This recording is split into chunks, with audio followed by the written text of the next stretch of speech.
everyone, welcome back to another video. Today we are taking a look at the new McFarlane toys, the Atom.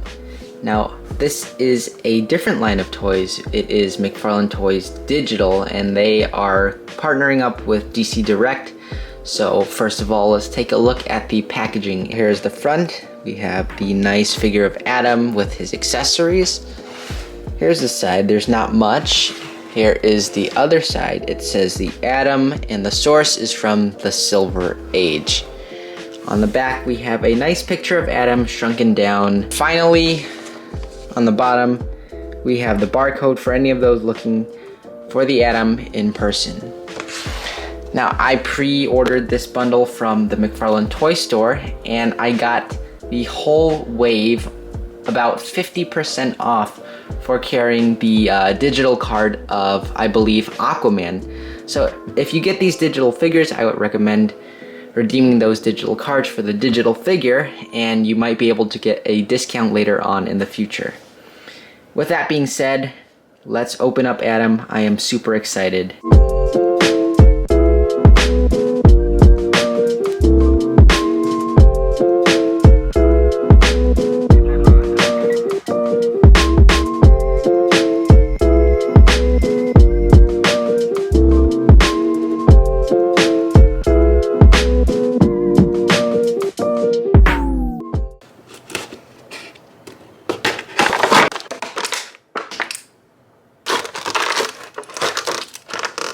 Ray Palmer is a science liaison to Shade and a hero in his own right as the Atom. He's also the creator of an ant farm, a pioneer in miniaturization technology, and a recent welcome addition to the Justice League of America. Alright, here are all the accessories that come with this McFarlane Atom. First of all, let's check out this miniature size shrunken down Atom. Now this is very nicely detailed, but it is in a fixed pose, so you aren't going to be doing much movement with this. But that is kind of weird because we have this Aquaman, Quisp or Quasp, whatever his name is. He could move his arms up and down and also swivel his legs and move his head. But I also understand because Atom's not really going to pose much with those movements, and it does look fine like this shrunken down. So this is a very nice addition. I do like the paint on it, the blue, everything's just nicely put together on this. I will definitely be using this on display. We do have the accessories, the hands. These are his left hands, so he has a wide open hand, a gripping hand. I do not like the look of these hands for some reason. This one I hate the most. We have a pointing hand for the right hand, and then a fist. I would really like two fists if you could do that, McFarlane. And the other accessories that I did not open out yet are the digital display stand, which does look a little different, and then the two cards, the one to redeem the digital figure, and also the regular collector's card. I'll just open that up later if I would need it later on in the future. But yeah, that's basically it for the accessories. Let's take a look at the figure. Here is the Atom, and this figure does have really nice details. There's not much to complain about, but I will point out a few errors and of course a few of the things that I do like about this figure. So going into the details, the face sculpt is really nice. I do like the paint on it, relatively clean. However, it does look slightly off to me. Like the face is right here is just a little skinny. I think the cheekbone is carved in a little too much. For reference, if you look at this figure, I mean, it looks fine, right? It's just the cheekbones right here kind of make him look like a skeleton. It's a little too thin right there. But over here we have the nice paint of the Atom symbol. There's his ears, his head, not much back here.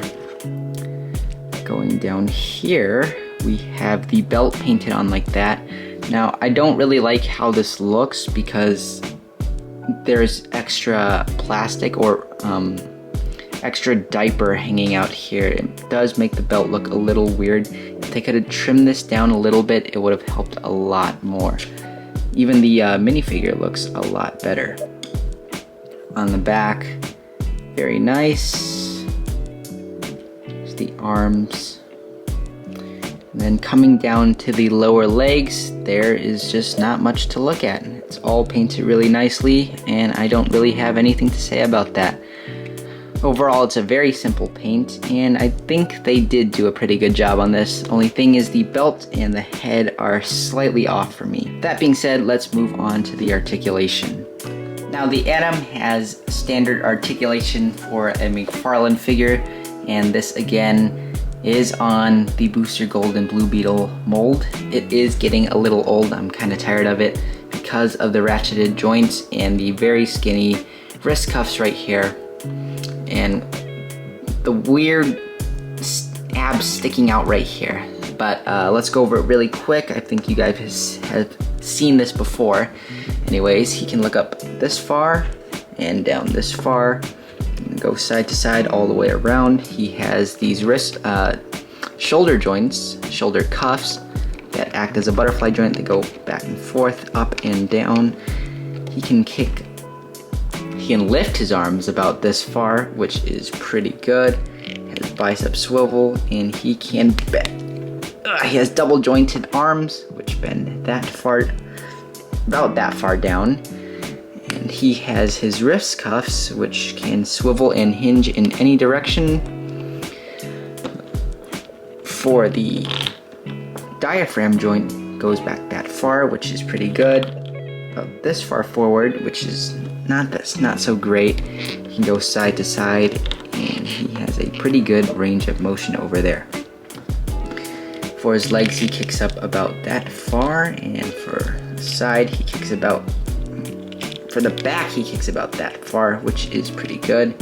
He has double jointed knees, which are very ratcheted, and the most ratcheted of them all are the feet, which can point like that and go up that far. Lastly, there is toe articulation, and that is pretty much all for this figure's articulation. It's the standard Blue Beetle and Booster Gold mold, and I think it's time to retire it. I mean, it does work for this figure, but yeah, there's just several issues that need to be fixed on this, and I would appreciate a new mold because we are paying like 25 bucks for a figure. With that being said, let's move on to our final thoughts and also maybe some comparisons as well.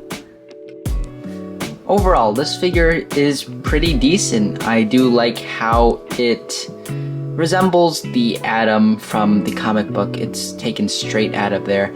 And I do like the paint applications, I do like the sculpt, and I do like some of the head sculpt as well. Other than that, there are some flaws. For example, the Blue Beetle and Booster Gold body has those skinny wrist cuffs and also has that very ratcheted articulation, so it makes it very hard to stand. Other than that though, it's a pretty solid release. I do like the accessories. I'm glad that he comes with a smaller version of himself and that he does have interchangeable hands. Anyways, if I were to give this figure a rating, I would probably give it a 7.5 out of 10. Yeah, it's pretty good, and if you see it, I'd recommend picking it up. This is going to be my definitive Atom for now.